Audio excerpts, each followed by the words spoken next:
54 বছর ধরে এক কথা মানুষকে বোঝানো হয় যে জমিন আল্লাহর, আইন চলবে আল্লাহর।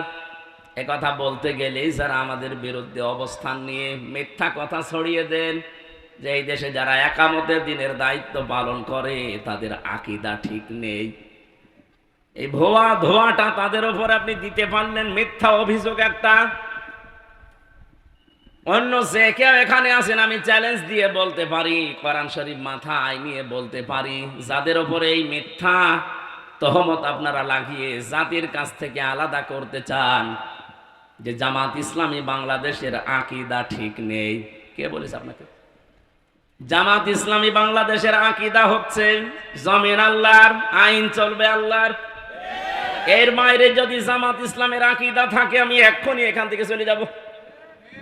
যদি কেউ জামাতের এখানে থাকে জিজ্ঞাসা করেন তো, জমিন আল্লাহর, আইন চলবে মওদুদির, বলেন আপনি কোন কারণে মিথ্যা তহমত দিতে আছেন এতদিন?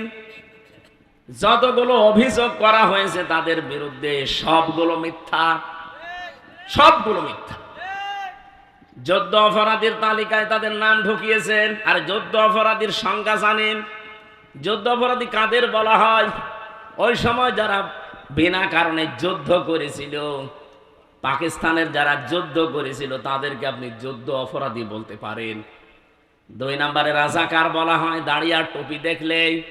আজ 3 দিন একটা ভিডিও ঘুরছে আন্তর্জাতিক 2টা মিডিয়ার, ভিডিও আকারে ঘুরছে যে রাজাকার যাদের বলা হয় আমাদের এই দেশে আমরা মনে করি দাড়ি আর টুপি থাকলে রাজাকার, অথচ ওই সময় রাজাকার যারা ছিল একটারও দাড়ি নেই, সবগুলো নমো। এই কথা বলছেন এখানে?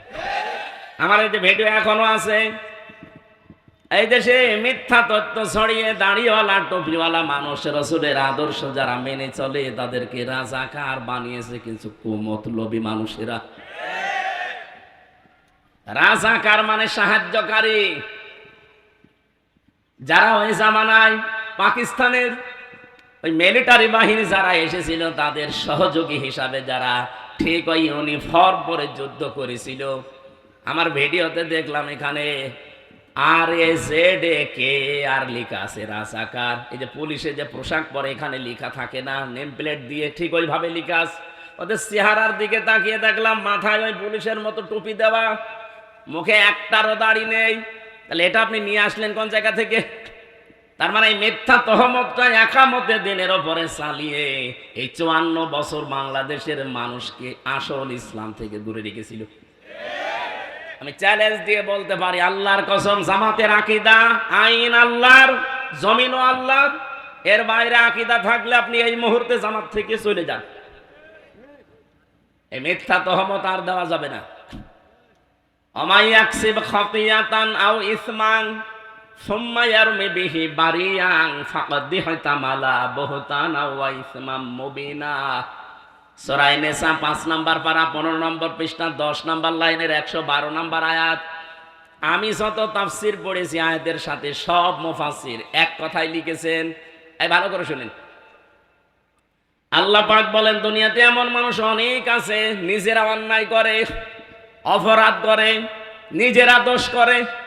আরে দোষটা যখন হয়ে যায়, অপরাধটা সংগঠিত হয়, তখন একটা ভালো মানুষের মাথার উপরে দোষটা চাপিয়ে নিজে ভালো সাজে। এই অপরাধ বাংলাদেশে নেই? বলেন বলেন। আল্লাহর ঘোষণা ছিল ফাকাদ ইহতামালা বুহতানা ওয়া ইসমাম মুবিনা। সে যেন নিজে প্রকাশ্য পাপের বোঝা বহন করে নিয়ে বেড়াচ্ছে।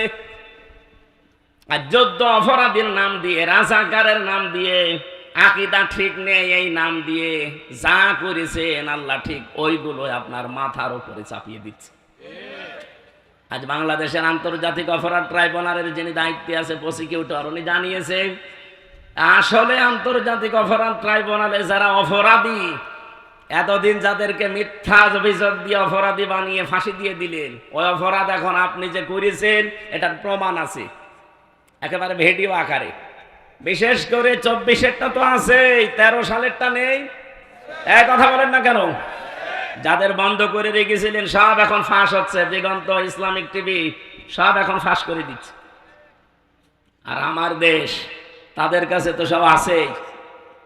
আপনি বাঁচবেন কি করে? যে যে অপরাধ, বিনা অপরাধে একজন মানুষকে আপনি দোষারোপ করলেন, ওই দোষ যতদিন আপনি না করবেন ততদিন আপনার মরণ হবে না। আমার মনে হয় আল্লাহ এখন খাফের খাপ, মুমতাজের বাপ সব দেখাবে, একটার পর একটা আপনি দেখতে পাবেন। যা অপরাধ করেছিলেন সবগুলো আপনাকে দিয়ে আল্লাহ দুনিয়ায় করাবে, এরপরে মরণ হবে আপনার। যে আয়াত দিয়ে আমি সম্মান কামনা করলাম, ওই আয়াতের পরের আয়াতে আছে ফাইন্না মাআল উসরি ইসরা, ইন্না মাআল উসরি ইসরা। ভালো করে মিলাবেন। শুধু শোনার জন্য শুনছি, বলার জন্য বলছি না, এখান থেকে শিক্ষা নেওয়া লাগবে। আল্লাহ পাক বলেন, কোন মানুষ যদি একটা কষ্ট সহ্য করে, এই কষ্টের সাথে সাথে কমপক্ষে সুখ আমি রেখেছি কয়টা? না না, বোঝেননি। আমি আলেমদেরকে বলছি এবার।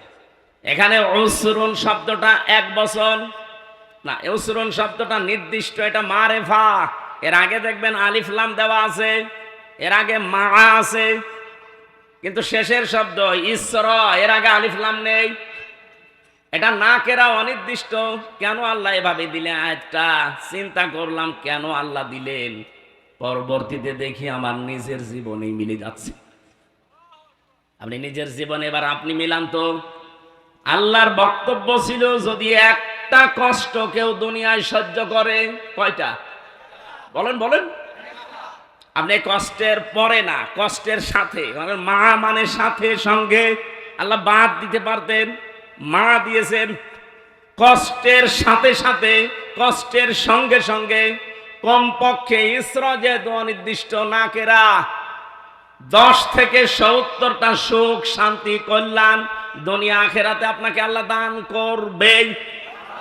শুধু করবে না, করবেই। এই জন্য আনতুমুল আ'লাউনা, তোমরাই বিজয়ী হবে না, বিজয়ী হবেই। আরবি গ্রামার অনুযায়ী আয়াতটা ছিল, মুবতাদা যদি মারেফা হয়, খবর হয় সব সময় নাকেরা। আ'লাউনার আগে আলিফ লাম দিয়ে আল্লাহ এইটাও মারেফা করে দিয়েছে। এখানে আলেম নেই, আলেমদেরকে জিজ্ঞাসা করেন, আয়াত আরবি গ্রামার অনুযায়ী ঠিক নেই। খবর যদি কোনো সময় নাকেরা না হয়ে মারেফা হয়ে যায়, ইফিদুল হাসরা, হাসরের ফায়দা দেয়। বাংলা অর্থ তখন দাঁড়ায় হবে না, হবেই। আল্লাহ বলেন, ওয়ালা তাহিনু ওয়ালা তাহজানু ওয়া আনতুমুল আ'লাউনা। আনতুম আ'লাউনা ছিল, আলিফ লাম দিয়ে ওইটাও মারেফা করে দিয়েছেন নির্দিষ্ট। বাংলা অর্থ যেহেতু শেষে হস্যাই লাগানো লাগবে না, আপনি মিলাতে পারবেন না। আল্লাহ বলেন, কোনো ভয় নেই, কোনো চিন্তা নেই, দুঃখ করার অবকাশ নেই, বিজয়ী তোমরা হবেই। কে বলছেন? বলেন বলেন। এই জন্য আমরা যারা কষ্ট সহ্য করেছি এই 54 বছরে, আমাদের একটা কষ্টের জন্য সুখ শান্তি, এর সাথে সাথে আল্লাহ রেডি করে রেখেছে কয়টা? 70টা। বলেন বলেন। আপনি এবার বলেন তো, কষ্ট সহ্য করেছেন আপনি কয় কারণ?